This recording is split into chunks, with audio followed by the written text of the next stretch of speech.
नमस्कार दोस्तों, स्वागत है आप सभी का आपके अपने YouTube चैनल मैथ हाईवे पर। दोस्तों, पिछली क्लास में हमने प्रश्नावली नंबर 1.4 तक पहले क्वेश्चन के सभी पार्ट को क्लियर किया था। आज की क्लास में हम उसी से रिलेटेड कुछ पार्ट पढ़ेंगे। इसके लिए 2 मिनट के लिए मैं पिछली बात दोहरा देना चाहता हूँ कि पहले हमने क्या पढ़ा था। पहले हमने परिमेय संख्याओं के दशमलव प्रसार शांत होते हैं या अशांत होते हैं उसके बारे में चर्चा की थी, और उसमें हमने एक ही बात सीखी थी कि अगर कोई भी परिमेय संख्या है, कोई भी जो बट्टे वाली भिन्न वाली संख्या है, उसका हर, उसके जो हर है उस हर का हम अभाज्य गुणनखंड करके देखें। यदि वो अभाज्य गुणनखंड हमारे पास में 2 की पावर n और 5 की पावर m के रूप का प्राप्त होता है, तो वो जो संख्या रहेगी, वो जो परिमेय संख्या हमारी रहेगी, वो एक शांत दशमलव प्रसार की रहेगी। क्यों दोस्तों? क्योंकि उसके हर में हम किसी न किसी प्रकार से एक अंक 10 को निर्माण कर सकते हैं, जो चीज हम आज के क्वेश्चनों में पढ़ेंगे। आज के क्वेश्चंस में हम पिछले ही क्वेश्चंस पर डिपेंड पढ़ेंगे। देखो, क्वेश्चन में साफ दर्शाया गया कि ऊपर जो हमने क्वेश्चन सोल्व किए हैं प्रश्न नंबर 1 के, उन्हीं क्वेश्चनों में से जो पार्ट शांत दशमलव प्रसार के हैं उनके हमें दशमलव प्रसार करना है। जैसे हमारे पास में पहला क्वेश्चन 13/3125 है, इसको हमें दशमलव प्रसार में परिवर्तित करना है बिना किसी लंबी विभाजन प्रक्रिया के। हम यहाँ पर 13 में 3125 का भाग नहीं देंगे, फिर भी इस संख्या को किस प्रकार से हम दशमलव प्रसार में परिवर्तित करेंगे, ये चीजें हम सीखेंगे। इससे पहले दोस्तों, अगर आप हमारे चैनल से नए जुड़े हैं तो चैनल को जरूर सब्सक्राइब करें और साथ ही साथ वीडियो को अंत तक देखें और ज्यादा से ज्यादा वीडियो को शेयर करें। साथ ही बेल आइकन को प्रेस करें, जिसके द्वारा वीडियोस के नोटिफिकेशन आप तक जरूर पहुंचे। तो दोस्तों, स्टार्ट करते हैं आज की क्लास। देखो, क्वेश्चन नंबर 2 हमारा चल रहा है। यहाँ पर देखो कि ऊपर दिए गए प्रश्न में उन परिमेय संख्याओं का दशमलव प्रसार लिखिए जो शांत है। डायरेक्ट क्वेश्चन इस प्रकार से नहीं आएगा, एग्जाम में आपको क्वेश्चन पूछ लेगा कि जो निम्न भाग दिए गए हैं, क्वेश्चन के निम्न भाग दिए गए हैं, उन भागों को, उन परिमेय संख्याओं को आप दशमलव प्रसार में परिवर्तित कीजिए। देखिए, यहाँ पर सबसे पहला हमारा पार्ट है 13/3125, और पिछले ही क्वेश्चन में हमने देखा था कि ये जो परिमेय संख्या है ये एक दशमलव प्रसार की परिमेय संख्या है। यहाँ पर हम एक बार वापस इसको देख लेते हैं कि ये वास्तव में दशमलव प्रसार की परिमेय संख्या, शांत दशमलव प्रसार की परिमेय संख्या है या नहीं। देखिए, यहाँ पर सबसे पहले हमें यहाँ पर इसका जो हर है, हर 3125 के अभाज्य गुणनखंडों की आवश्यकता है, के अभाज्य गुणनखंड, और हमने वहीं पर देखा था कि इसका अभाज्य गुणनखंड क्या है हमारे पास में, 5 गुणा 5 गुणा 5 गुणा 5 गुणा 5। और आप इसके अभाज्य गुणनखंड करके भी देख सकते हो 5 का भाग देकर। इस प्रकार से हमने अभाज्य गुणनखंड निकाले थे। क्लियर बात है। अब या फिर मैं पावर के रूप में इसको लिखना चाहूँ तो पावर के रूप में मैं इसको 5 की पावर 5 के रूप में लिख सकता हूँ। अगर मैं 5 की पावर 5 को सोल्व करता हूँ तो वापस मेरे पास में 3125 प्राप्त होते। यहाँ तक की जो बात थी कि हमारे पास में इसके जो अभाज्य गुणनखंड प्राप्त हुए हैं वो 5 की पावर 5 के रूप में प्राप्त हुए। अब देखो, मैं इसको लिख सकता हूँ 13/5 की पावर 5। अब यहाँ पर आप कुछ छोटी छोटी बातें ध्यान रखिए। हालांकि आपने क्लास 9 में पढ़ा हो नहीं पढ़ा हो उससे मुझे कोई भी मतलब नहीं है, लेकिन मैं अब आपको जो बात बता रहा हूँ वो चीजें आप अपने दिमाग में उतारने की कोशिश कीजिए। पहली बात तो ये है, यहाँ पर मैं आपको 2 बातें बताऊंगा जो आपकी घातांक करनी से संबंधित है। तो पहली बात तो ये है कि अगर कोई भी 2 संख्या मल्टीप्लाई में है, जैसे a और b, ये दोनों संख्याएं मेरी क्या है, मल्टीप्लाई में है, और कुछ ना कुछ इनकी पावर है, जैसे ये n है और ये मेरी क्या है, m है। a और b 2 संख्याएं मल्टीप्लाई में है और इन दोनों की क्या है, पावर है कुछ न कुछ। तो अब यहाँ पर बात देखने की ये है कि अगर यहाँ पर इन दोनों के आधार समान है, ये खुद संख्याएं समान है, जैसे a और b यदि बराबर मान लूं मैं, किस प्रकार से, जैसे a का मान भी 2 है और b का मान भी 2 है, ये दोनों क्या है, मेरी समान है। और पावर में जैसे आप इसकी पावर 3 मान लो और इसकी पावर 4 मान लेते हैं। तो यहाँ पर आप देखिए कि जो रूल फर्स्ट मेरा कहता है वो कहता है कि अगर गुणा में अगर कोई संख्याएं गुणा हो रही है तो उन संख्याओं का यदि आधार समान है तो उनकी जो पावर है वो ऐड हो जाती है।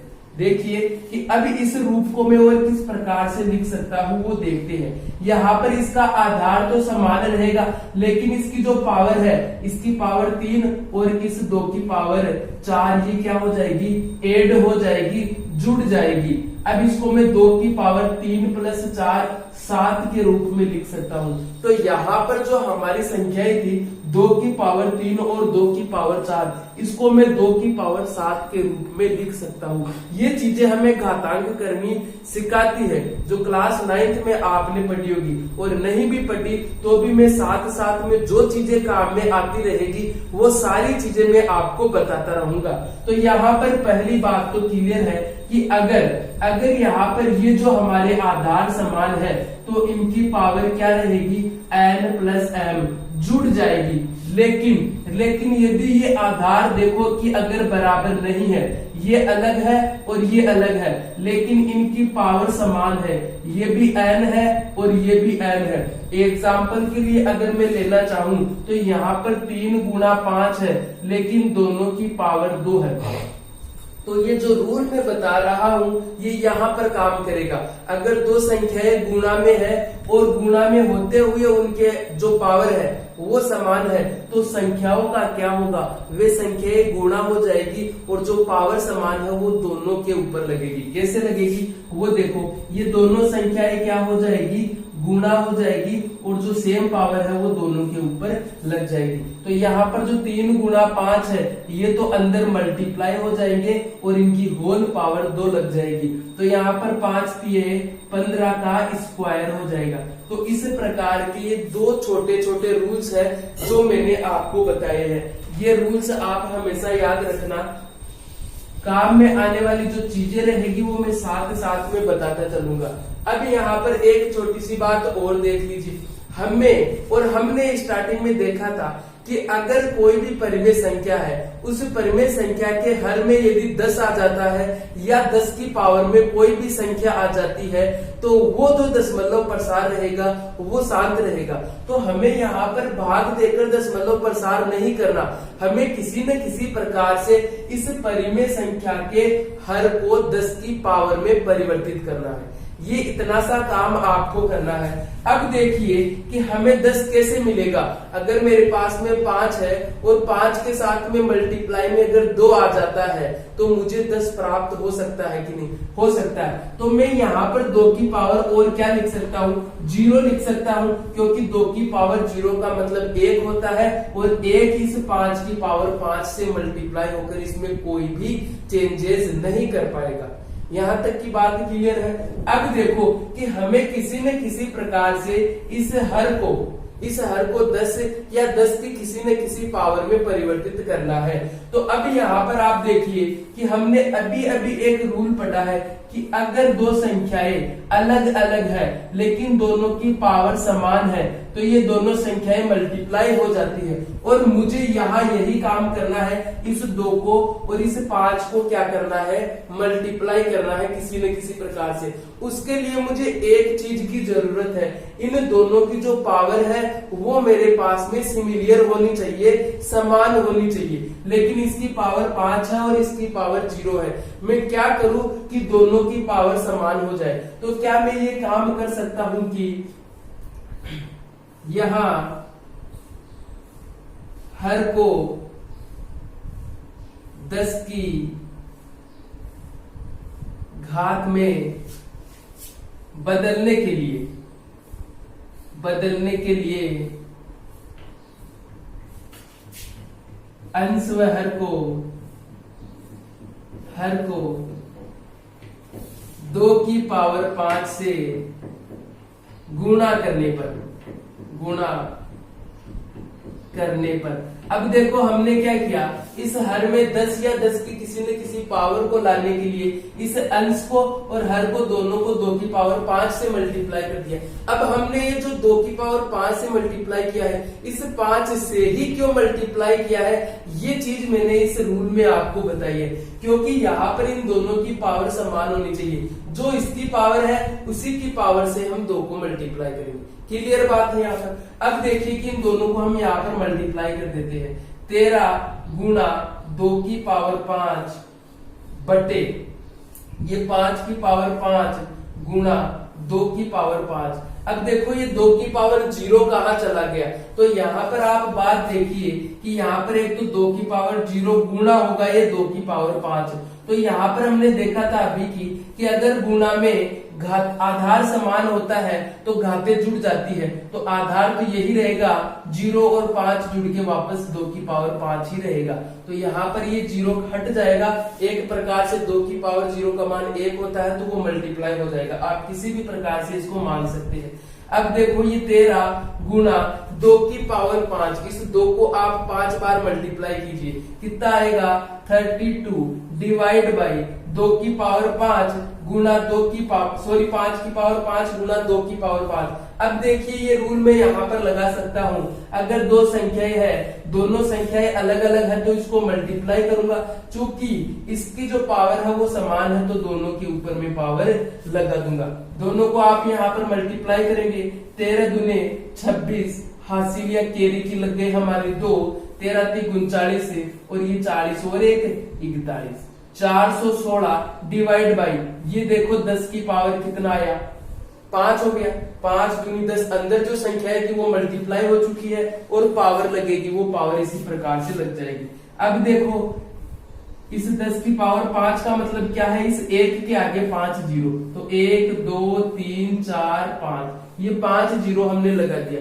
अब इसका हम क्या करें जिससे कि ये दशमलव में परिवर्तित हो जाए। याद कीजिए क्या हमने दशमलव को हटाते समय एक बात देखी थी क्या, कि अगर 0.5 है तो इसके दशमलव को हटाने के लिए हम पीछे से संख्या देखते हैं कि एक संख्या है तो इस 5 को तो इसी प्रकार से लिखेंगे और एक जीरो वाली संख्या का हम क्या करेंगे, इसमें भाग दे देंगे। यही काम हमें अब उल्टा करना है। अगर हमने पीछे से एक संख्या देखकर जीरो लगाया था तो अब इन जीरो को देखकर पीछे से हम पॉइंट लगाएंगे। देखो किस प्रकार से, कितने पॉइंट है, कितने जीरो है, 1 2 3 4 और 5।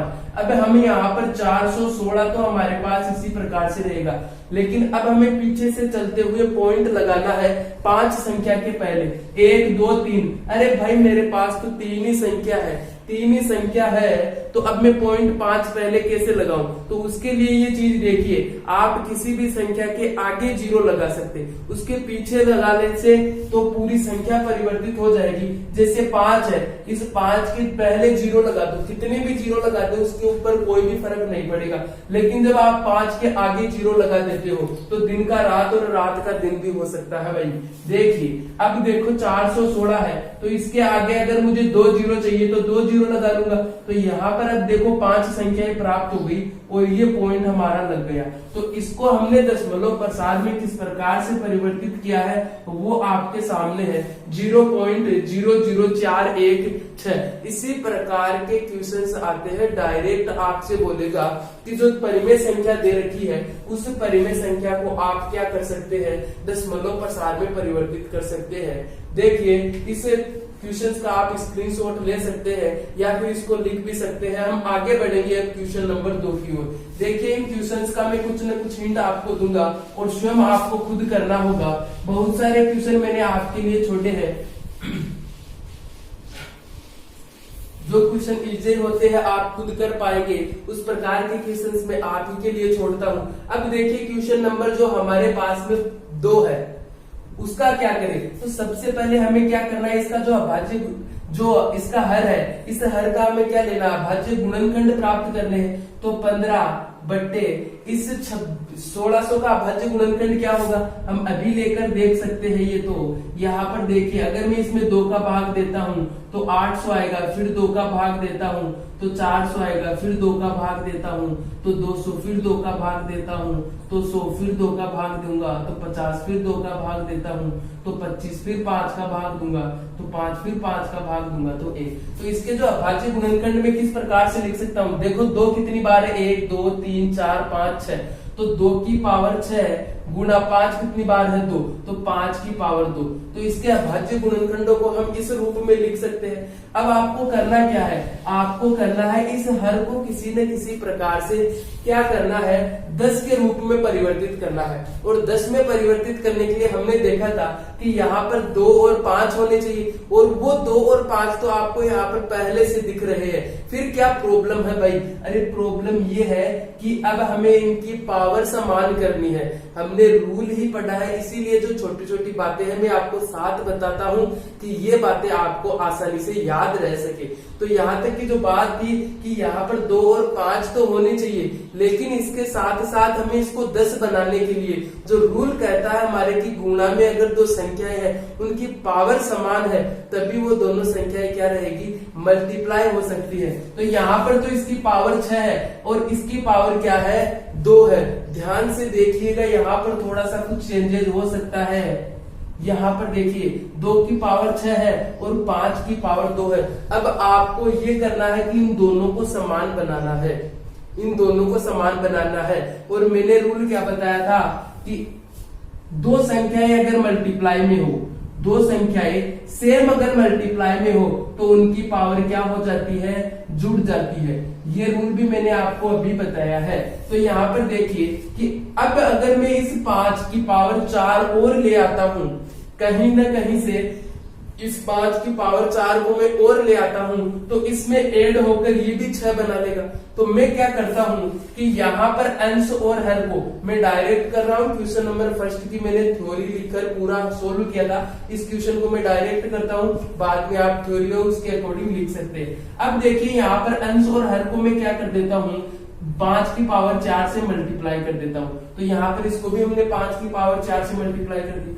अब ये देखो, ये तो 15 गुना और 5 की पावर 4 क्या होती है, 25 गुना 25 625 डिवाइड बाई, यहाँ पर देखो 2 की पावर 6 तो अलग है। अब ये दोनों संख्याएं मल्टीप्लाई में है तो इनकी जो पावर रहेगी वो क्या हो जाएगी, ऐड हो जाएगी। तो 4 और 2 कितने हो गए, 6।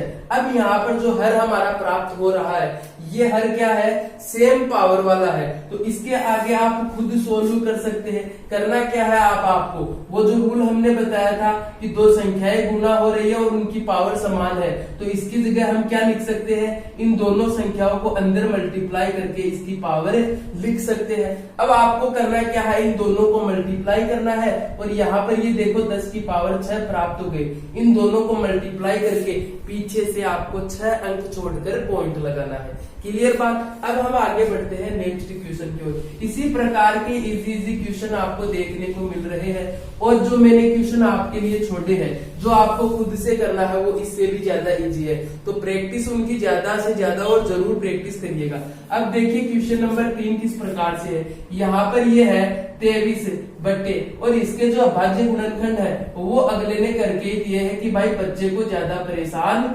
नहीं करना है। तो नहीं करना है तो भाई अगले ने ही आपके लिए अभाज्य गुणनखंड करके दे दिए। अब आपको सिर्फ काम इतना करना है, इन दोनों को आपको बराबर करना है, इन दोनों की पावर को बराबर करना है। कैसे करेंगे, मुझे यहाँ पर ऐसी संख्या बताइए जैसे 5 है, ये 5 की पावर 2 है और 2 की पावर मेरे पास में क्या है, 3 है। तो ज्यादा पावर किसकी है, इस 2 की। तो कम पावर वाले को आप ज्यादा पावर वाले की तरफ लेकर जाइए। तो इसको भी हम 3 बनाने के लिए इसको भी 5 से मल्टीप्लाई करेंगे। अगर इसको कर दिया तो सिमिलर बराबर रखने के लिए हमें ऊपर भी मल्टीप्लाई करना पड़ेगा। क्लियर बात। अब हम इसको सोल्व करेंगे। देखो इसको मल्टीप्लाई करेंगे, 5 की 15 हासिल की, 1 5 दूनी 10 और 1 11 डिवाइड बाय 2 की पावर 3। और ये जो रूल लगता है 5 या 5 की पावर 1 भी हम इसको लिख सकते हैं। ये हो गया 5 की पावर 3 हो गया, ये दोनों समान हो गए। अब देखो 115 बटे, इसको मैं लिख सकता हूँ 2 गुना 5 की पावर 3 और ये 115/10⁻3। मतलब यहाँ पर है कि 3 संख्या के पहले पॉइंट लगाना है। तो ये 115 है तो इससे पहले पॉइंट लग जाएगा और इसका जो दशमलव प्रसार होगा वो क्या रहेगा 0.115। अब हम आगे बढ़ते हैं क्वेश्चन नंबर 3 की ओर। और क्वेश्चन नंबर 3 देखो हमें क्या बोल रहा है। मैं क्वेश्चन को आपको पढ़ के डायरेक्ट सुनाता हूँ कि कुछ वास्तविक संख्याओं के दशमलव प्रसार नीचे दिए गए हैं। जो यहाँ पर जो मेरे पार्ट्स आपके सामने लिखे हैं ये कुछ दशमलव प्रसार की संख्याएं हैं। प्रत्येक स्थिति के लिए निर्धारित कीजिए कि यह संख्या परिमेय संख्या है या नहीं। तो जो पहला हमें काम करना है वो पहला काम हमें देखना है कि ये जो संख्या है ये परिमेय संख्या है या नहीं, ये परिमेय संख्या है या नहीं, ये चेक करना है हमें इन दोनों पार्ट्स के अंदर। फिर अगर कोई भी संख्या इसमें से कोई भी पार्ट हमारे पास में परिमेय संख्याओं का आता है तो उस पार्ट का हमें क्या करना है, उसके हर के अभाज्य गुणनखंड लेने हैं। हमें हर के क्या लेने हैं, अभाज्य गुणनखंड लेकर हमें बताना है कि उसके अभाज्य गुणनखंड हमारे पास में क्या प्राप्त होते हैं। तो इसका सबसे पहला पार्ट हमारे पास में ये है कि 43.123456789 ये हमारे पास में पहला पार्ट है। तो सबसे जो पहला हमारा काम यहाँ पर रहेगा वो ये रहेगा कि इसको हम चेक करें कि वास्तव में ये परिमेय संख्या है या नहीं। और हमने सबसे पहले और स्टार्टिंग से यही चीज सीखी है कि अगर कोई भी जो संख्या है हमारे पास में वो संख्या यदि P/Q के रूप में अगर लिखी जा सकती है तो वो संख्या क्या रहेगी, परिमेय संख्या, जिसके लिए उसका जो हर Q है वो कभी भी 0 के बराबर नहीं होना चाहिए। तो इस संख्या को क्या मैं इस और रूप में लिख सकता हूँ कि नहीं। यहाँ पर देखिए कि 43 1 2 3 4 5 6 7 8 9 इस रूप में लिखने के लिए मुझे क्या करना पड़ेगा, इस पॉइंट के आगे जितनी भी संख्या मेरे पास में है उन संख्याओं के जगह मुझे 0 वाली संख्या किस प्रकार से लेनी है। देखिए यहाँ पर सीधा सा काम मुझे ये करना है कि ये जो यहाँ पर 43 के आगे जो पॉइंट लगा हुआ है इस पॉइंट को हटाना है। सिंपली हम क्या देखते हैं कि इस पॉइंट के आगे कितनी संख्याएं है, तो पॉइंट के आगे 9 संख्याएं है। तो 9 संख्याएं है तो इस 1 के आगे हम क्या लगा सकते हैं, 9 0 लगा देंगे, जिससे ये 0 हमारा हट जाएगा। 1 2 3 4 5 6 7 8 और 9।